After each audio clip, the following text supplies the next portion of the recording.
Look at that horse, look at that horse, look at that horse. Pretty as hell, all natural, dining on farce. Hello? You're currently on the phone with Kacey K.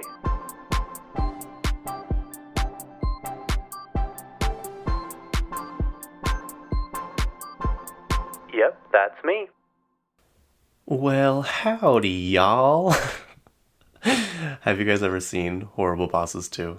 When they're trying to, I guess not prank call, but like do the blackmail call and like do an accent. I can't remember which one it is. And they're like, he's like, well, howdy, y'all. Those shows are so funny. I need to watch them again. Pure comedy back then. How was everybody? How are y'all doing? How was your weekend? How was your Easter weekend? Did you paint lots of eggs and whatever else you do on Easter? I don't. I guess go for Easter egg hunts. Did you have a good dinner? Did you? I don't know. Take a nap. I don't know what Easter really like the traditions are. My family, we like celebrate it, I guess, but it's kind of a busy time for year for us, so we're usually working, so it's kind of just like in the background. But yeah, hopefully everyone had a great weekend, and it's the first day of April today, April Fool's Day. I wonder why that is. Like, who came up with that? What is April Fool's Day? Okay, so supposedly it started in Roman times, but that definition or whatever is boring. um, and then it said it in where was it? Where was it? The Middle Ages. Some historians believe France is responsible for the humorous tradition, tying it to the calendar change in 1582. According to the History Channel, that year France implemented the Georgian calendar, shifting the start of the new year from the spring equinox, which usually falls around April 1st, to January 1st. After the change, people who wrongly celebrated the new year in late March and early April were called April Fools. But I guess that doesn't say like why people play pranks. Anyway, one time when at work we were all sitting at lunch, and one of my coworkers was like, no way, this truck is for free. He was on KSL. He's like, this truck is for free.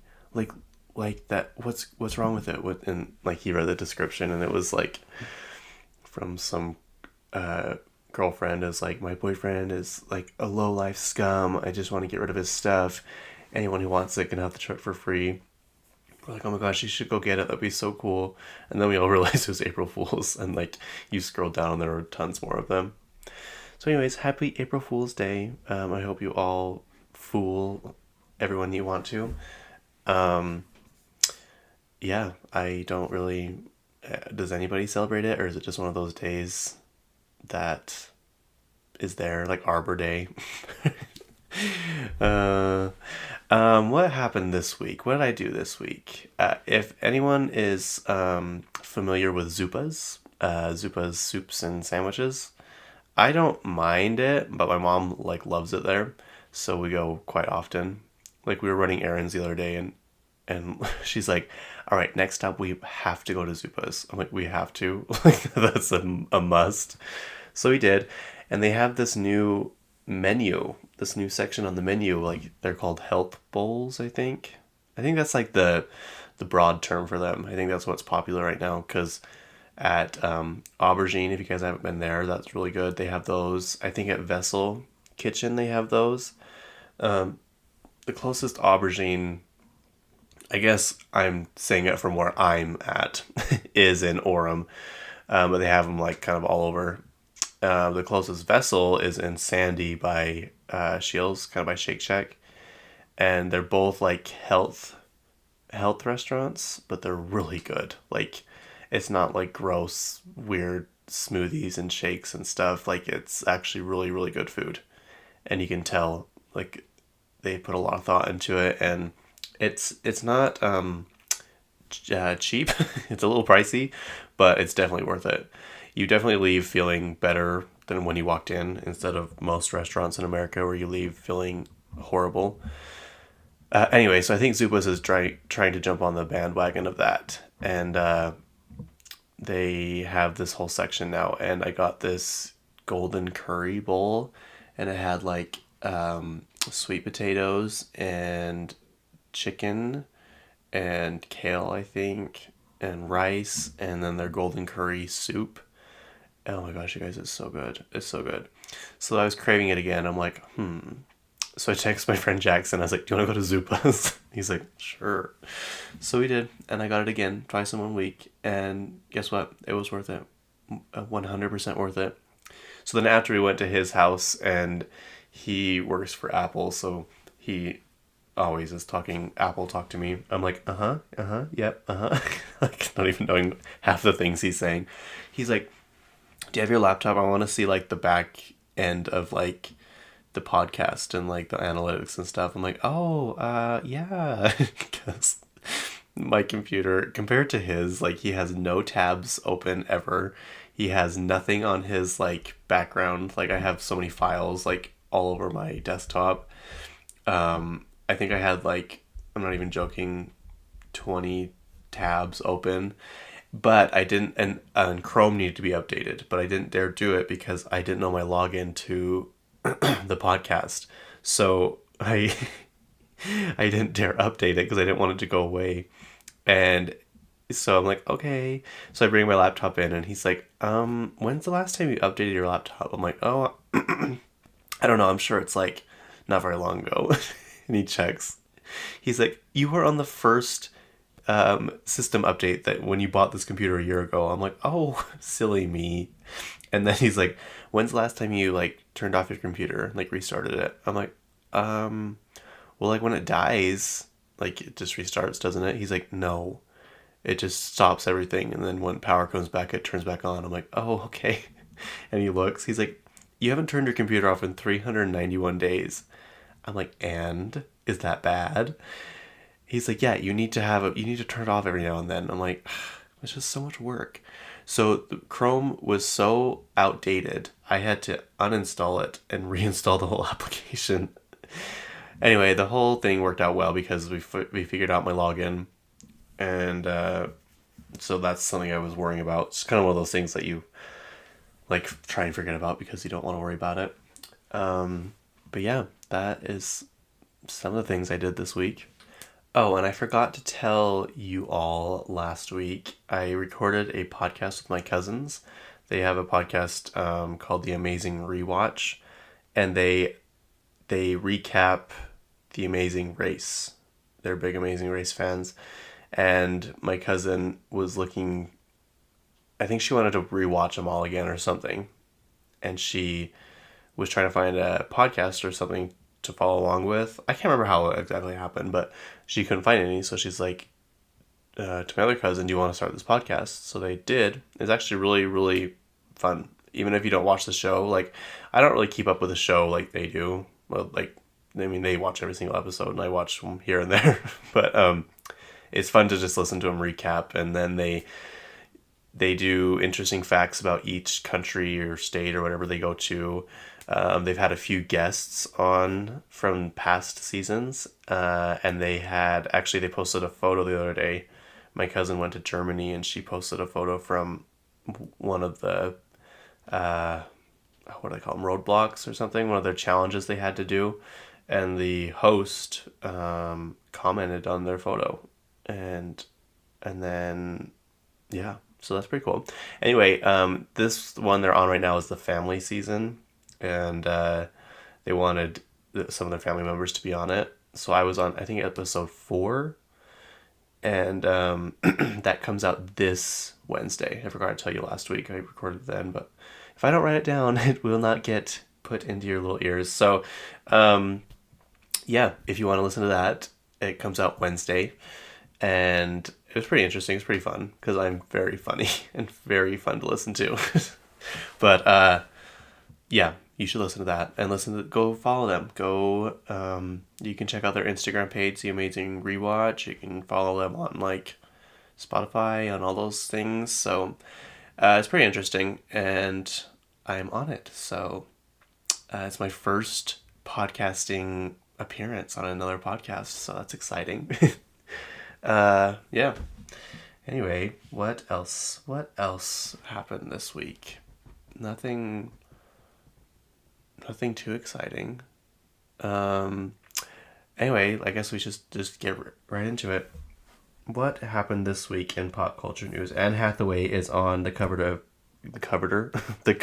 of Vanity Fair, and she was doing a lot of press for them, like a lot of TikToks and stuff. She would rewatch clips of her old movies, and it was crazy because she was like watching Devil Wears Prada, and she's kind of all giddy and like all excited, and she's like, I haven't watched the show in probably over a decade, maybe even closer to 2. I'm like, how is that even possible? But I get it. Like, most actors, I don't think, watch their movies. Like, you wonder if artists listen to their own songs. That'd be interesting. I guess musicians, you kind of have to go back and edit, so you probably have to listen to your own voice a lot, and you just get used to it. But I don't think actors have, like, they don't go edit their own scenes. So, yeah, that's an interesting take. Anyway, so it was fun to watch her watch all those old clips, and then she watched one of Princess Diaries, and she's like, can we just stop and just admire how beautiful Julie Andrews is? And she hadn't seen that one in a long time either. And she watched a clip of Batman. What else did she watch? I can't remember, but yeah, crazy. I think she watched one of Les Mis too, and she like started getting emotional because of the scene where she was like dying or whatever. Sorry, spoiler alert if you haven't seen Les Mis yet. It's a very sad show, so I don't know if you want to see it. Anyway, she'll be on the April cover of Vanity Fair, so if you want to check that out, shimmy on down to your local Barnes & Noble, which Barnes & Noble, please, I'm begging you. They're supposed to be opening up a lot more locations. They've been doing really well, they said. I think TikTok has kind of helped revive the book industry more. And they said that like vinyl sales are huge thanks to Taylor Swift and Beyonce. He literally, like, the CEO literally quoted that. He's like, it's all thanks to them that our vinyl sales are so high. But I went into one of their newer locations, and I was just so let down. They are trying this new, I don't know, revamp thing. It literally feels like you're in a giant airport shop, which is fine because I like airport shops, but I don't like them when I'm expecting to go into Barnes & Noble. I literally walked through the door, and I like stopped dead in my tracks and was like looking around. I'm like, what is this place? Their magazine section is like the size of my couch probably. It's tiny, and the shelves are, I don't even know how to explain it. All the books are like facing out. Everything's light. It's not like that dark mahogany color anymore. It's not like that cozy feeling when you walk into Barnes & Noble. It feels very, I don't even know how to explain it. Sterile, I guess you could say. I didn't like it at all. I did not like it at all. And if you're wondering where it's at Farmington Station. So I just beg of you, please do not build any more like that, because I was so let down and so disheartened by that. And, yeah, and the CEO talked about how well magazines were doing in their stores, and then they built that tiny little teeny tiny section of magazines. I was so sad, you guys. I was so sad. I was so excited to stop and check it out because I've seen it for a long time. I'm like, oh, that's gonna be a good one because it's at Farmington Station. Nope, it was not. I hate to break it to you, it was not a good one. So, anyway, the tangent was go buy Vanity Fair from Barnes & Noble. John Tucker Must Die. Where are all my John Tucker Must Die fans? I don't even know when that movie came out, like 2005, 2006. Anyway, they're revamping it. I think it's a sequel. So it should be interesting to see how that turns out. I don't know what their plan is. I saw an article just this morning actually of Jesse Metcalf. He's John Tucker, and he said he was basically, when he wasn't on set, he was in the gym, and all he was eating was rice and salmon the entire time, just trying to stay in shape. And I'm like, well, I guess it's time for me to start eating only rice and salmon. But they said, like in the article, it says, you know, how, like sometimes it'll be like, say the celebrity's name and then in parentheses their age. I don't know why they do that. It's kind of like not very nice. Anyway, but it said he's 45. I'm like, so what are they gonna do? Like, are they gonna be coworkers now? Or is it gonna be their kids? Like, how are they gonna go about that? I don't know. I mean, I'll watch obviously because I love that movie. My cousin and my niece watched it. Oh, I guess it's been like a year now, and some of the lines didn't age very well, but it's still a pretty good movie. Let's see, who else is pregnant out there? Any pregnant people in the audience? Because you're not alone. Ashley Tisdale just announced she's pregnant. We know Vanessa Hudgens is pregnant. There was one other person that was pregnant too. Gosh, who was it? Anyway, it doesn't matter. Suki Waterhouse, she just had her baby, and she's dating Edward Cullen, aka Robert Pattinson. I actually forgot his name. Suki Waterhouse is an actress, also an actor. I don't know if I've seen her in anything.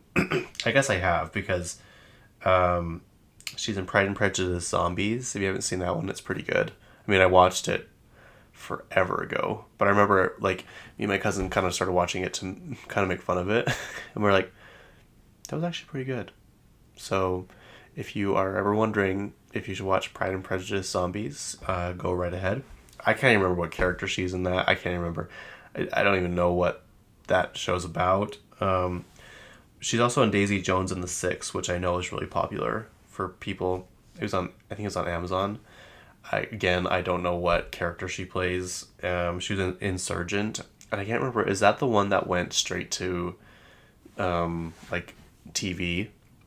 Like, they didn't even put it in theaters because the franchise was doing that bad.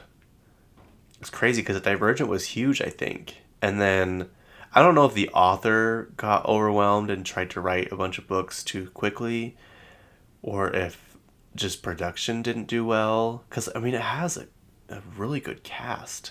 Oh gosh, why did I forget her name? Kate Winslet is in it. She's like one of the main evil people. Obviously, what's her name? The one that gets arrested all the time, Shailene Woodley. She was in it. And what is his name? Theo James. I think that's his name. Anyway. So it's kind of just weird how it just kind of fizzled out. But I guess she's in that. That explains why I haven't seen her in it, because I never watched that movie. I watched all the other ones. She's also in Pikachu, if you're wondering. I didn't see that either, but I actually heard it was kind of good. So, when I think of franchises, like, you know, the big ones come to mind. I guess the big ones for me, Marvel, Harry Potter, what other ones are there? I just forgot all of them. Star Wars. I've never seen Star Wars, so I don't consider that myself. Jurassic Park. Why am I just forgetting all the franchises all of a sudden? Anyway, Pirates of the Caribbean is probably my number one favorite. I just love them. They're kind of like my comfort movies. My cousin's comfort movie is Lord of the Rings and the Two Towers. And we all kind of make fun of her for that, but she loves it. I love Pirates of the Caribbean. Love, love, love. I love all of them, even though, you know, they kind of like get weird towards the end because not all the actors come back. And I don't know. I think they're all good. The first three are obviously the best, but they are revamping it. They're rebooting it. And this is not going to be a sequel or an addition. It's going to be a total rehaul of the whole show. So it'll be completely different cast, completely different storylines. Who knows, it might even be set in a different time. I mean, is that even possible? Like, when did Pirates fizzle out? Like, I know that they're still pirates, because of that Captain, what's his name? What was that show called? Captain Smith? What was that movie called with Tom Hanks? Hang on. Captain Phillips. That's what the movie was called. The famous line, "Look at me. Look at me. I am the captain now." Yeah, that movie came out in 2013. That is a long time ago. While I was Googling that, another, like, all the captain titles came up, and Captain America Brave New World is coming out next year, supposedly. It's got Harrison Ford and Liv Tyler. Liv Tyler is Steve Tyler's daughter, Steven Tyler, the singer. I can't even tell you what band he's in. Yeah, I don't even know. But and it's got not Mr. Sir. What was his name? What was the other guy's name in Holes? Like, not the warden, not what's his name, but the guy below. He was in it. Tim Blake Nelson is his name. Let's see. What was his name? God, all these freaking ads. They're all for Amazon, which is funny because Amazon owns IMDb. Isn't that interesting that they have all these Amazon ads on here? Wow, he's been in a lot. When did Holes come out? Holes came out... Dr. Pendansky. That was his name. Anyway, yeah, they're going to be in the new Captain America, apparently.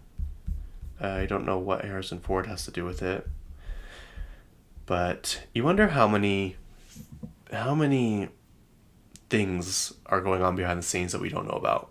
Like, how far ahead is Marvel planning? How many years into the future are they planning? How many years in the future is Star Wars planning? Is Disney planning? Like, all these shows and networks and, even artists. I mean, look at Beyonce. I mean, we'll obviously talk about her because of Cowboy Carter later in this episode. But she supposedly has a 3-part act. And the first part was released in 2022. And supposedly she had this new album, Cowboy Carter, made before Renaissance. So, she's been working on this for a long time. I'm always curious as to how many things are going on that we don't even know about yet, that are going to, like, change the trajectory of pop culture and, life as we know it. But yeah. Anyway, new Pirates of the Caribbean, totally new. Don't get attached to the old cast because it's not going to happen. Someone asked about if Johnny Depp was still going to be in it, and it wasn't necessarily a no. I don't know how that's going to go, because I don't know what people feel about him anymore. I think it's kind of just, like, he's there, whatever, like, just that whole thing, the whole trial just destroyed them both. And I think it was just a terrible relationship. I think they're both not very good people. Maybe they're not very good people around each other. Who knows? I just can't imagine being that rich and losing all that money, just blowing it on nothing. That is so insane to me. I mean, he made a lot of money, and it's gone. It's all gone. Oh, I'd be so sad. Where are all my sweet treat girlies at? All my Krispy Kreme lovers. Have you ever had a Krispy Kreme? Was it crispy? You can now, well, not now, but eventually you can buy Krispy Kreme donuts fresh at McDonald's every single day. At participating locations, it'll be all over in 2026. They've been rolling it out. Apparently they started in Louisville and what's that other town in Kentucky? Lexington. And they said that they got a lot better reaction than they thought they were going to. Like, people love it. I'm like, Des, Krispy Kreme, like, literally, and you can fight me all you want, but they're the best donuts in the whole world. I don't even care what you say. But yeah, so you can buy, let's see, what ones do they have? They have the original glaze, the chocolate ice with sprinkles, and chocolate ice cream filled. I think that's probably the one I like the most. Actually, I don't know, the glaze, you can't top the glaze, the original. You can buy them, like, separately, or you can buy them up into packs of 6. So I guess you can buy more if you want. Remember that law they passed in New York where you couldn't buy a drink over, what was it, 16 ounces or something, 32 ounces? But I don't think there was any law about you buying two of them. Like you could buy more than one. I'm like, I don't think you guys thought that through. You wasted all that time, all those taxpayers' money to pass that law. You could just buy two 32-ounce drinks. I mean, I get they're trying to slow the I don't know, the unhealthiness in America, but you need to start somewhere else probably before banning drinks. So yeah, you can probably buy multiple boxes of 6 of Krispy Kreme donuts at McDonald's. So yeah, they're gonna start rolling it out this year, and they said by the end of 2026, all of the participating locations will have it. I think that's interesting. Like how do you get to participate or not in something like that? Like I know it's like franchise owned. They said 95% of or 90% of McDonald's are owned by other people, and the other 10% are owned by McDonald's. There's 13,500 locations in America. That is wild. My brother and I were talking about McDonald's when we were in Hawaii. We stopped there to get some ice cream and french fries, obviously. And he said when he was in school, he took like this marketing class or something, and they were talking about what is the best hamburger like place. And all these people were saying like, I think I'm butchering this story, but it was along the lines of this. They were saying like In-N-Out, Wendy's, like just, you know, other, and no one said McDonald's. And he's like, well, what do you guys think about McDonald's? And they all start laughing, and they're like, no, I do not consider that like a good hamburger. And he's like, yeah, but you have to take into account that consistency is part of this equation. Like no matter where you go to any McDonald's, you know what you're going to get. It's going to be the same at every single McDonald's. And the fact that they can be that consistent with all their locations is kind of crazy.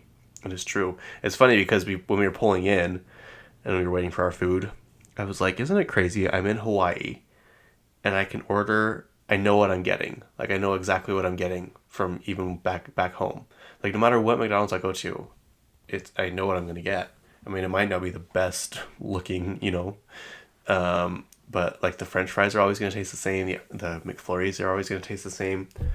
So it's just funny that he brought that up when we got in the car later to finish driving around the island. But yeah, so I mean, McDonald's, they really know what they're doing. There's actually this show on Hulu. I think it's still there. What is it called? Hang on. It's called McMillions. It's on Hulu originally. I think you watched it on HBO now. But it's about this scam that happened during the Monopoly. Do they still do that? Like you can play Monopoly at McDonald's? Anyway, someone scammed it, and like 6 people won, and they were all related to each other, kind of, or connected to each other. But yeah, Mark Wahlberg produced it. It's pretty good. It's really interesting. It's just one little slip up is what caused this whole thing. So yeah, McDonald's doesn't play, because like when they were doing this documentary, like McDonald's was pissed. McDonald's was so mad because they're like known to be like this family oriented business, family, like, you know, and the fact that this huge scandal could happen under their eyes, like they were not happy with it. And I can't remember what happened to the people involved, but anyway, if you want to watch that, it's really good. It's like a 6-part miniseries. It took me a second to find Mark Wahlberg's credit on it, because I know for a fact I saw him in an interview. I think it was Ellen, and they were talking about this show, and she's like, "You're the producer on it, right?" And he's like, "Yeah, that's why I'm here to talk about it, actually." So like it took me a long time to find his name. So I don't know how big of a producer he was on it. Maybe his producing credit was him promoting it. Maybe he didn't actually put any money into it. He just got, his, what am I trying to say? His star power, his influence is what he invested into it. That's what I'm trying to say. I don't even know if that's a thing, but it should be. That's a thing, though, nowadays in contracts. That's like why some people get paid so much, like The Rock gets paid tons and tons and tons of money because he has such a huge following on Instagram. He also produces a lot of the stuff he's in, but that is one of the reasons he gets paid so much, because of how big of his Instagram following is, and he can promote it, the movie basically to as many people as a network or a studio would, with billboards and stuff like that. Anyway, the more you know. Maria Menounos, the more you know. Let's see, what else is on here? Has anybody seen A Simple Favor with Anna Kendrick and... is it Anna or Anna? It's Anna Kendrick, because it's Anna Faris, and they're both spelled the same way. And Blake Lively. It was based on a book, and it's got Henry Golding. He's from Crazy Rich Asians. I love that movie. I watched it not too long ago, and I guess not too long ago to me, the other day, it was like a year and a half ago maybe, which it feels like just yesterday, but I'm not even gonna get into that. We all know how I feel about time. Anyway, it's really good. You should watch it. It's basically about this like influencer mom who befriends this other mom, and the other mom is Blake Lively, and she's like this beautiful businesswoman that everyone wants to be, and she's just like doesn't give a shit. She like does whatever she wants, and she ends up going missing, and Anna Kendrick takes it upon herself to try and find her. Anyway, it's really, really good. But they're making a second one, which I don't know how it's going to work because of how it ended in the first one. But apparently they go to Italy to Blake Lively's husband's wedding to her new husband. That's all we know. It's like brand new. But Paul Feig, I think that's how you say his name. He's the one that directed Bridesmaids, which is probably universally known as like the funniest movie. It's one of the best comedies ever. I remember watching that so many times, like on the way to school in high school, and it's just so, that's probably one of my comfort movies is Bridesmaids. It's so good. It is so funny. I just love it. Everyone does such a good job. What the scene where they're on the airplane, and Ellie Kemper, and what's the other girl's name? She's on that funny show on what is the name of that? It's on ABC. Anyway, and they're sitting together, and Ellie Kemper is telling her about her life, and the other girl starts laughing. She's like, "Sorry, I don't mean to laugh. I just feel so sorry for you." No, I can't help but feel badly for you. Can you imagine saying that to somebody? Like, so dead serious. That's what you should do next time someone's like yelling at you or like being mean to you, like in a public setting with like people around them. You should just like laugh like that and be like, "Oh, I'm just so sorry. I just can't help but feel badly for you." That would shut him up instantly. Anyway, yeah, he's gonna direct Simple Favor 2. He directed the first one. And he's known to be like a really good director. He also directed, like he's really good to work with and stuff, but he also directed, I think, Spy, which is also, it kind of ties with Bridesmaids as one of the funniest. Yeah, he did that one too. And he wrote it. That movie, you guys, is so funny. It is so funny. Melissa McCarthy's in it too. Oh my gosh. At that, I remember when I built my closet, I like had this big closet, and it really was just not usable. Like, it was just big, and I'm like, I want to like build shelves in here, and I did. I literally went to Home Depot, bought all these tools, all these power tools. I bought all this lumber, all this hardware, and as I built it, I just watched Spy on repeat for probably 2 days as I built that closet. It's just so funny. You guys, you need to see it. You will not be disappointed.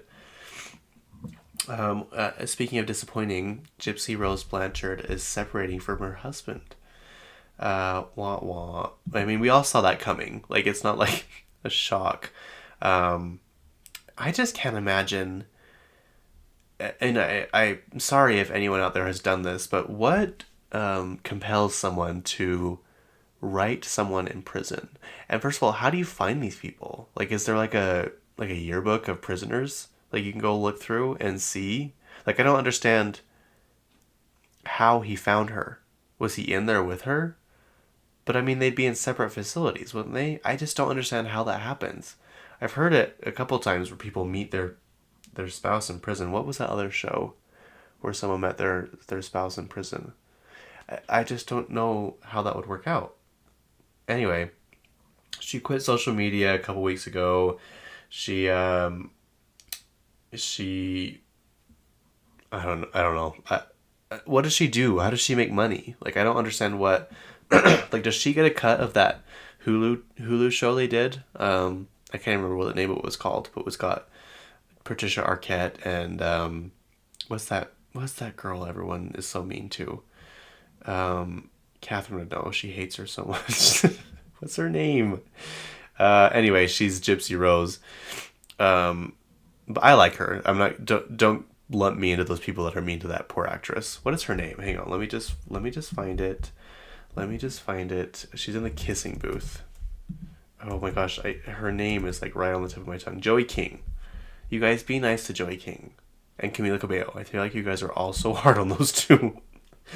Yeah, so even her dad, Gypsy Rose's dad, was like, yeah, I give this a 50-50 chance of working out. So apparently she moved back in.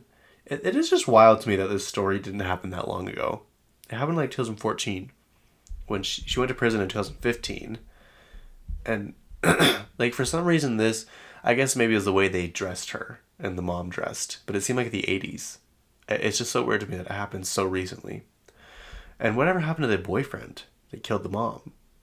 I don't know. I never really watched the show. I obviously know of the show, but I don't know all the details. Speaking of people quitting social media, Lizzo announced that she will be quitting, I guess, everything. I think this is a publicity stunt. I think she's about to drop something big, like a new album or something, because she's been teasing on TikTok for a long time that she's creating the greatest album of all time. So I can't imagine she would just let that go. But I mean, she obviously gets tons and tons and tons of hate, which is really sad. And she just said, I'm so sick of lies being spread about me and people I know lying about me and saying what they want about me and all this false narrative stuff. So anyway, I think it's a publicity stunt to promote her new album. That's just me. If not, that's sad. I feel bad for her that she feels like she has to quit. But yeah, we love you, Lizzo. Peace and blessings. There's a new movie coming out with Jerry Seinfeld. Did you know Jerry Seinfeld is worth $1 billion? I was baffled to find out that information. How? What has he been in other than Seinfeld? Like, was Seinfeld that big? I never got into it. It was too old for like my generation. I was generation of like Friends. Like I was still young when Friends was out and popular. But that Seinfeld, I never found it that funny. And he kind of bugs me. Especially after the whole Kesha incident. The way he handled that. But Cardi B got him back for that. So I think everyone's in on the joke now. I don't know. It's interesting how he handled that. Like, he didn't have to give her a hug, but he's like, he could have said, I'll shake your hand or something. But if you don't know what I'm talking about, Kesha, he was doing an interview somewhere and Kesha was walking by. She's like, oh my gosh, Jerry Seinfeld, I love you. Can I give you a hug? He's like, no. She's like, what? She's like, really? He's like, yeah, no, you can't give me a hug. She's like, oh, okay. She like runs off, like so embarrassed and stuff. And someone's like, do you know who that was? He's like, no. They're like, that's Kesha. He's like, oh. And he like didn't even care. I don't know. He just seems like he has a kind of a stuck-up attitude to me. I never really watched the show. I think it's funny, and I love Julia Louis-Dreyfus. I think she's hilarious. Someone actually put up a side-by-side of what is Jerry's friend in the show. Not the weird one. Not the weird tall one. Isn't that Kramer? Or am I thinking of MASH? I don't know all these shows. Let's see. Kramer. Oh, wow, he looks old now. Okay, not Kramer. It's George Costanza. Why were all these guys in 172 episodes and Julia Louis-Dreyfus was only 170? Can someone explain that to me, please? What's going on here? Why are all the men in more episodes than Julia? She pretty much carried that show, in my opinion. The shows that I did watch. The episodes I did watch. Anyways, they put a side-by-side up of George Costanza and Timothée Chalamet. And they're like, this is a picture of a 29-year-old in 1990s. And this is a picture of a 29-year-old in the 2020s. And it is like shocking. Like Timothée Chalamet looks like he looks young anyways, I think. But he looks like a high school kid. And George Costanza looks like he does now. Like, how old is he now? Where does it say their age? Born 1959. How old would that be? Anyway, he looks old. Like, he's balding. I'm not trying to, like roast this guy, but it's just crazy how the times have changed. How different things are now. I think everyone's just so much better at taking care of themselves and just the fashion and the way we dress ourselves. He was in that show Leo. I didn't know that. I'm on his IMDb page right now. If you don't know what that show is, that movie, it's the new one with Adam Sandler. It's the oh my god, the animated one.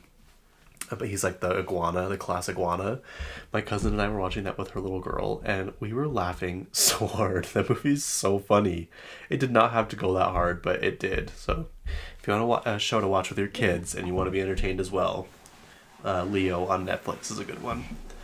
Anyway, sorry, Jerry Seinfeld, worth $1 billion. I'm guessing he was one of the sole investors in that show. I mean, the show is named after him.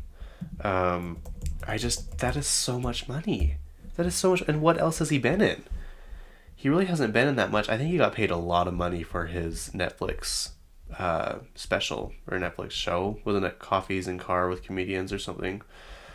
I think that's what it was. Seinfeld. Yeah, he really hasn't done that much stuff.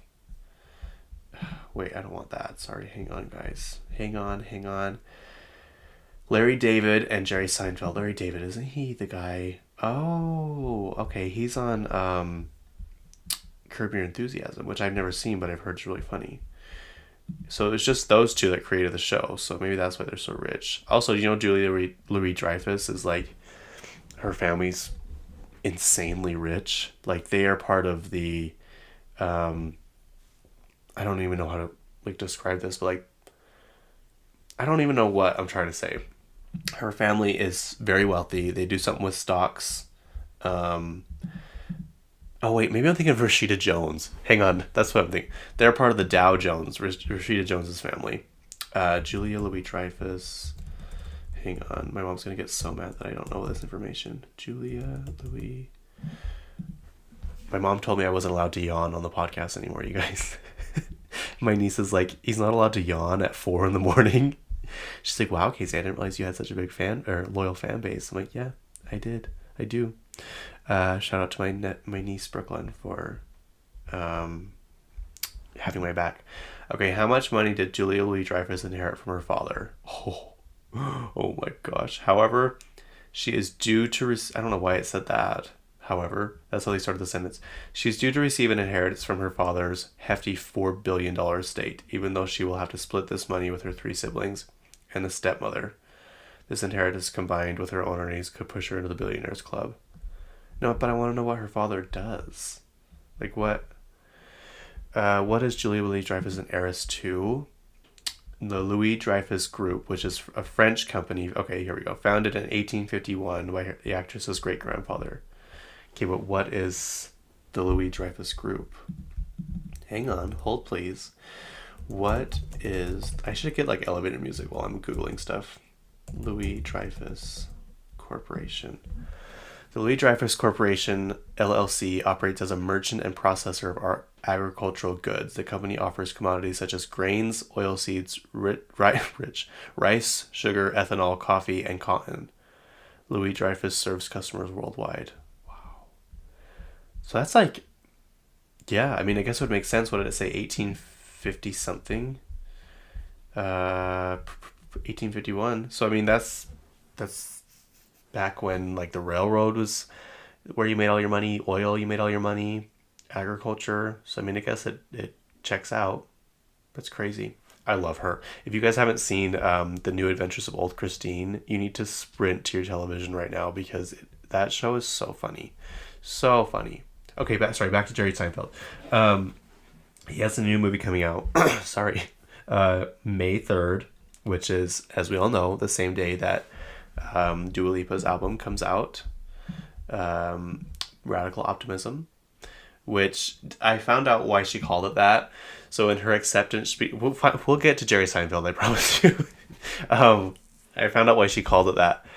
Because during her Grammy acceptance speech, she's like, I don't even know what I was saying, but I do remember saying something about everyone deserves to be happy, everyone, blah, blah, blah. So she wanted it to be something like that. So optimism obviously means being positive and happy. And one of her friends or something said radical optimism one time, and she's like, oh, I like that. And so basically, and I know I said dolphin. I do know I said dolphin when I was describing her album cover, but it's because I was listening to my headphones and I get messages from Dua Lipa, personal messages from Dua Lipa, and she was announcing her album, and she sent a picture of the album, and Siri reads out my messages to me, and even when there's pictures, like, she'll describe the picture, and she said, you received a picture from Dua Lipa. It's a girl in the ocean next to a dolphin. But in reality, it's a shark. It's not a dolphin. And so the premise is staying calm, even in like the toughest of situations, staying optimistic, even in the scariest and, hardest situations. So that's what that means. Where was I going with this? Oh, May 3rd. Yeah, sorry. Let me just double check. Sorry, my voice. Yeah,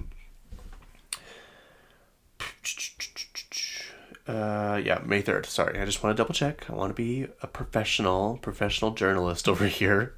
So this movie also comes out after you're done streaming Dua Lipa's new album 17 times. You can watch this movie. It's got a really good cast. Melissa McCarthy, Amy Schumer, Jim Gaffigan, Hugh Grant, and of course Jerry Seinfeld. It's like a funny play on, I guess this was a true story.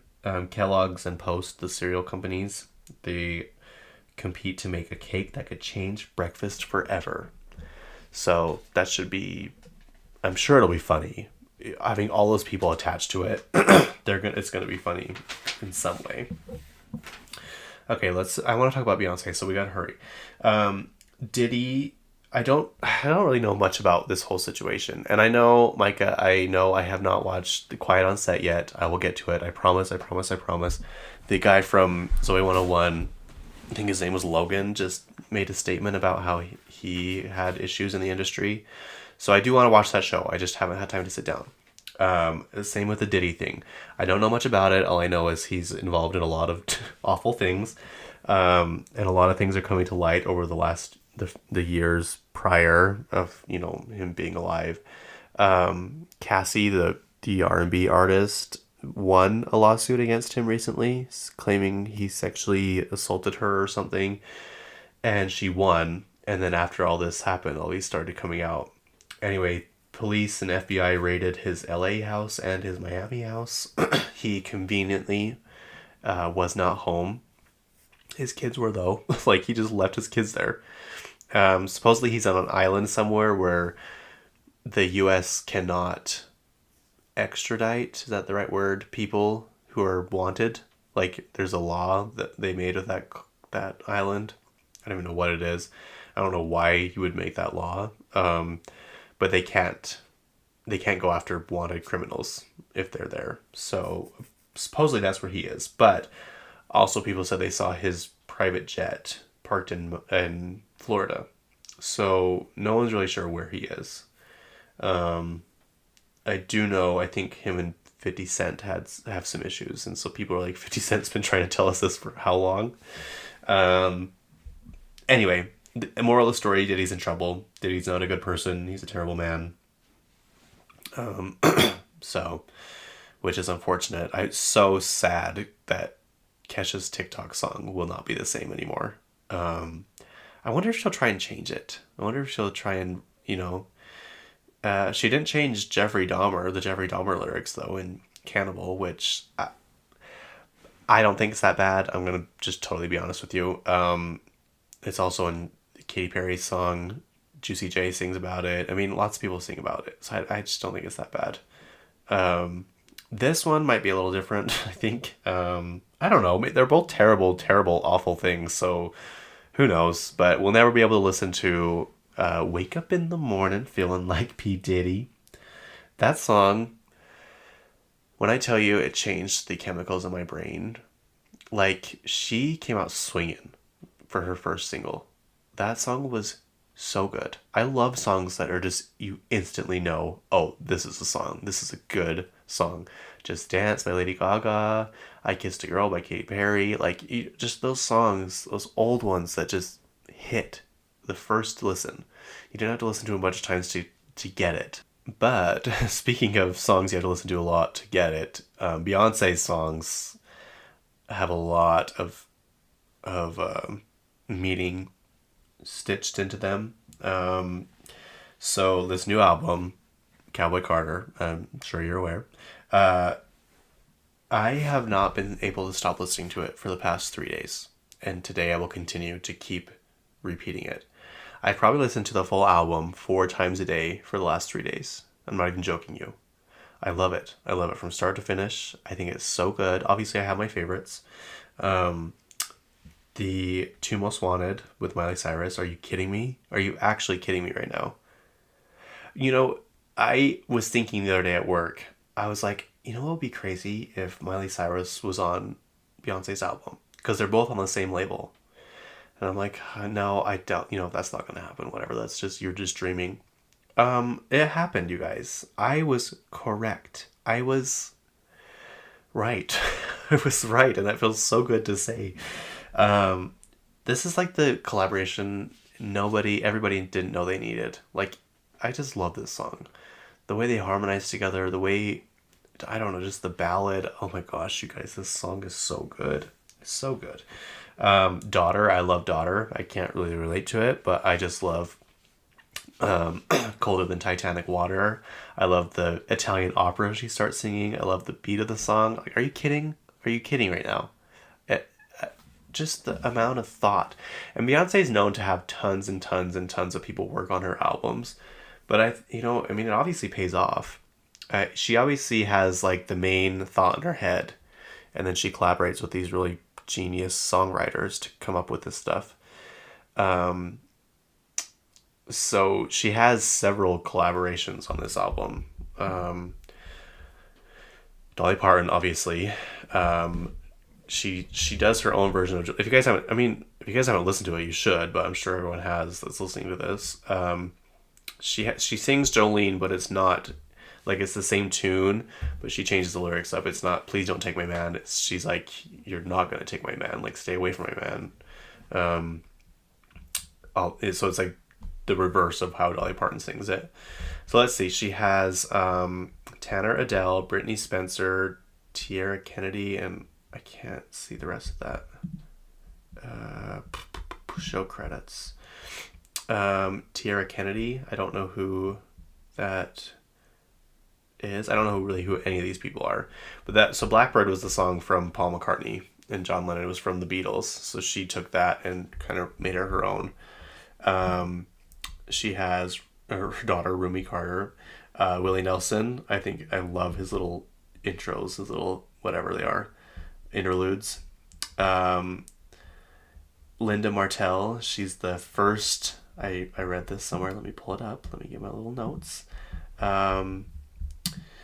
Linda Martell is an American singer. She became the first commercially successful black female artist in the country music field and the first to play Grand Ole Opry. As one of the first African-American country performers, Martell helped influence the careers of future Nashville artists of color. So that's kind of cool that she has her on the actual album. Willie Nelson, obviously again. Willie Nelson, obviously again. Miley Cyrus, Post Malone. Someone was like, Post Malone's manager needs a raise because he is on Beyonce's album, and this month, oh my gosh, you guys, his countdown has begun. This month he'll be on Taylor Swift's new album. Like, what? What? Two of the hardest artists probably to get to collaborate with, and you got both of them in the same year within a month of each other. Who else is she with on here? Shabuzi. I don't know who that is. Anyways, but what I'm getting at is I saw on Threads someone screenshotted all these artists before, because they're kind of not known yet. They're kind of unknown artists, and they screenshotted their Spotify page before and then after the album came out, and they received a 400% increase on listens. Like the first one I saw, the artist was at like 700,000 listeners per month, and the next day she was at over 4 million. So that's just the power of Beyonce. That's the power of boosting, smaller creators and whatever into this huge platform. I mean, she has probably one of the biggest platforms of all time, in my opinion. I'm sure lots of people would agree. I'm not sure. I'm guessing all of the double. So like in American Requiem, I don't know if I said it like that. Requiem? I guess that sounds right. America has 2 eyes. Blackbird has 2 eyes. Spaghetti. I guess Spaghetti has 2 eyes anyways. Does it? Or am I wrong? I could be wrong about that. Smoke Hour 2, that's not a song, but it's the intro or whatever, has 2 like Roman numerals. 2 Most Wanted is the 2 Roman numerals. Levi's jeans, it's 2 eyes. Riverdance has 2 eyes. 2 Hands, 2 Heaven, it's both Roman numerals. I don't know if this is supposed to symbol something or if it's supposed to just symbol the Act 2, Part 2, of this. And this, you guys, Cowboy Carter was supposed to be the first. It was supposed to be before Renaissance. But she said the pandemic happened and people just wanted to dance. People wanted to feel like free and alive again. So she released Renaissance first. So imagine having Cowboy Carter written and ready and then coming up with a whole new album just because you felt the vibes weren't right for it yet. And the fans and the audience needed a dance album. Oh my gosh. This is what I'm talking about. Like, how long has she been planning all this stuff? Like, meticulously. And, like, how many meetings does she have? How many thoughts go through her head? Like, oh my gosh, I would love to be on her team. Just to be in the background, even though some minuscule part, like I'd open her door or whatever. Like, just to know kind of what's going on and to see all, like, this, I don't know, the brains of this operation, and see how she what she does on a daily life. Like, why can't I speak today? What she does on a daily basis. I would love that. I would love it so much. So the horse on the cover, my mother told me, because she's a horse connoisseur. Is that the right term? A horse collector, I guess you could say, is what my mom is. She just knows, like, literally everything about horses. It's a Lepizon, or in Europe they call it a Lepinazer. Anyway, it was bred for the Archduke Charles in the Renaissance era. Let me pull it up. Hang on, you guys. I just want to make sure. Wait, where'd it go? No, it was on my other Chrome. Dang it. Anyway, it was in the Renaissance era, and it was bred for war and be able to pull carriages. So I think they're a little bit bigger. They're a little bit more muscular, which is crazy because horses are already so strong. And apparently they're really good at, like, showmanship. So they were bred or whatever in Slovenia, I guess that's what you would call it. Oh, here it is. Hang on, you guys. Hang on. Okay. Let's see. Okay, the horse is apparently a Lepizon in Utah, or in America. a horse that is born black and gradually turns white over time. The horse was specifically bred during the Archduke Charles during the Renaissance period to not only be used for war, but used for pulling carriages and performance in classical riding. While they are usually born dark or brown, I did know this because I looked it up a while ago. They gradually change colors to become gray or white. The white type are highly coveted horses, as they're known for their brilliant white coat, but also their mental and physical power. They are also graceful, while also being agile and strong.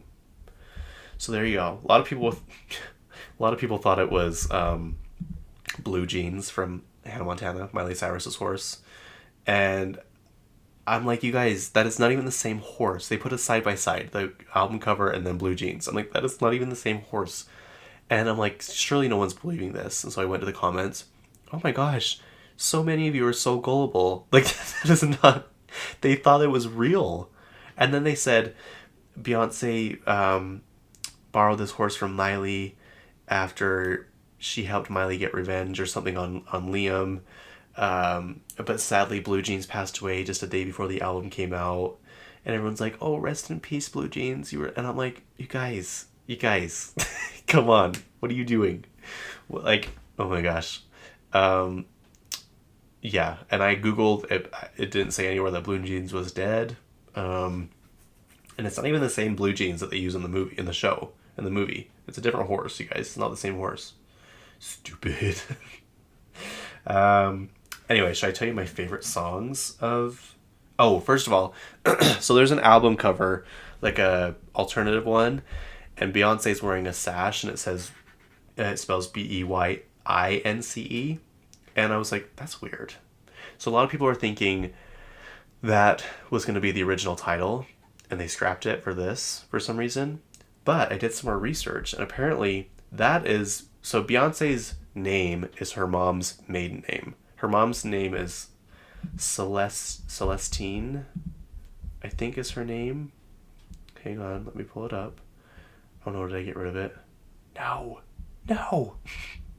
Where is it? Dang it. Sorry guys, I dropped the ball. I think her name is Celestine. And she... Oh my gosh, sorry, I'm trying to find it still. Celestine Beyonce Carter Lawson. I don't know if she's remarried from Beyonce's father. But apparently that's not her real name. Beyonce's not the right spelling of it. It's really Beyince. So all of Beyonce's mom's other siblings, that was their last name. And hers was Beyonce. And she asked her mom, like, why is that? Like, why didn't you ever try and change it? She's like, well, I did, but I was told I should just be grateful that you have a birth certificate because it was really hard for Black people to get birth certificates back then. And so they just kind of left it. And then I don't know why she named her. I've never heard that before. Someone naming their kid their maiden name. It's kind of interesting. But apparently that happened to Oprah too. Apparently Oprah's name was supposed to be Orpah, and they spelled it wrong. Isn't that crazy? Two of the most influential names in Black history and just history in general are misspelled, and now they're like the most recognized names of all time. And that's so crazy to me. So that is why, like in one of the, I can't remember which song it is, but she's spelling Beyonce, but I was like, if she's really not pronouncing that, is she? But she's really saying I, and that's why. So little history. I mean, there's so much in this album that I probably don't even know yet. I mean, I know I don't know yet. So just to find out all this stuff is kind of crazy to me.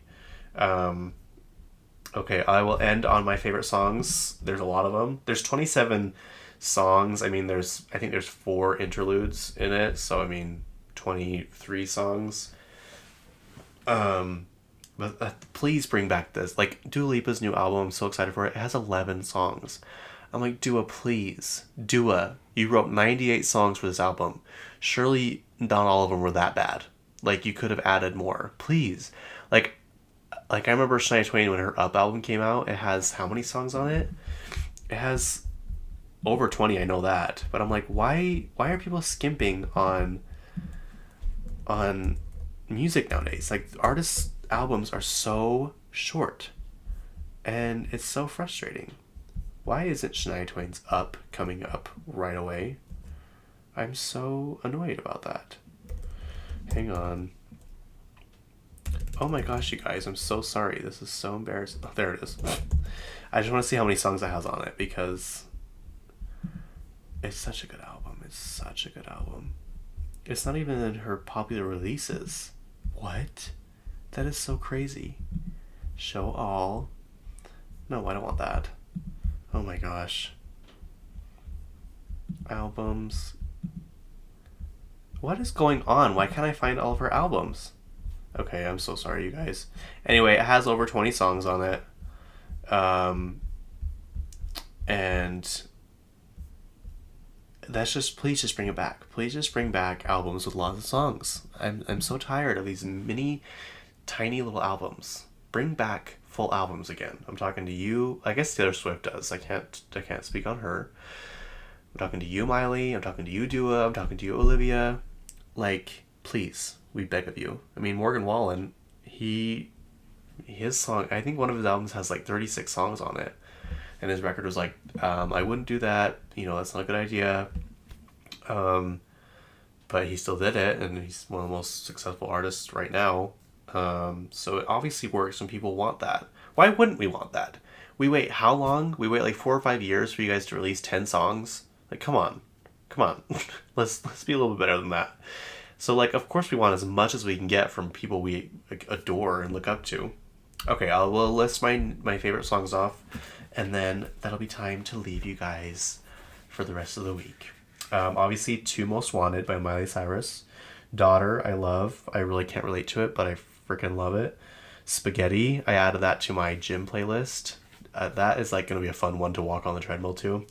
Jolene, obviously. So my grandma's name was Jolene, and we went to a Dolly Parton concert in, 2016, I think.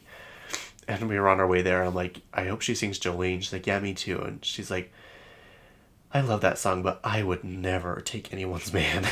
She was like so genuine about it. R.I.P. Jolene, you would have loved Jolene, Beyonce's version. Tyrant, I love Tyrant. I love Sweet Honey Buckin'. That's where the intro to this episode was. The look at that horse, look at that horse, look at that horse. Levi's Jeans, Yeah, the flamenco. Yeah, I mean, I just love this album. I love it so much. I cannot wait. So this is Ty French, who has the podcast Tyrants, has a very valid point. I will give him that. He's like, why am I going to buy an album before I even know, like a vinyl or whatever, before I even know if I like the album? And he's like, all these artists that put out all these alternative covers, all these different versions you can buy. He's like, how do I know I want it? I'm like, that is a good point. Because I bought CDs before, and I'm kind of like, I don't love that. Like, now I had to look at that. I mean, obviously I can probably throw it away or get rid of it, but I don't do that. But there are some albums that I'm like, no, I want that vinyl cover because I want to display it. Like Miley Cyrus's Endless Summer Vacation. I'm staring at it right now, the box set. I'm staring at it right now as we speak, you guys. Katy Perry, The Complete Confection. Actually, I bought her whole, like, the 10-year anniversary set, so it has Prism, Teenage Dream, and the first one of the boys. I don't have it yet, but I want Lady Gaga's Fame Monster. I love that cover. Like, there are just some albums that you want around so you can look at them because you just love them so much, and this Cowboy Carter is one of them. I need to get Renaissance too. Like, I'm so mad. I bought shirts at Renaissance and they're very good quality. They're kind of expensive, but we were kind of in a rush and I was kind of a little bit drunk, so I did. But I bought medium. I hate that. I hate that you can't try things on, because a medium would work for me fine at other places, but these mediums, whew, they are tight. So, anyway, that's beyond the point. But anyway, happy Cowboy Carter release week to you guys. Happy Easter. Happy April Fool's Day. I don't even know what. I don't think anything's coming out this week. Just enjoy your. I was gonna say this too. I feel like April is a very underrated month. April is just kind of a calm month. It's like the calm before the storm. I know there's usually Easter in April, but it's one of those months that is just kind of, what am I trying to say? Comfy. I would compare it to like a late September. No, like a October November, kind of like that vibe, a cozy little vibe, but it's like the opposite. I can't explain it, but the weather's different. The coldness is different. I just love all the rain. I love kind of the sunny mornings and the kind of the gloomy afternoons, which I know is weird because my seasonal depression, I'm aware. Um, I just love having the windows open, having the cool spring breeze come in. I love spring cleaning.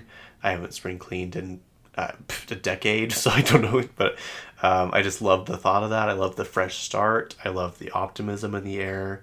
I love it's like setting the tone for like the upcoming rest of spring and summer.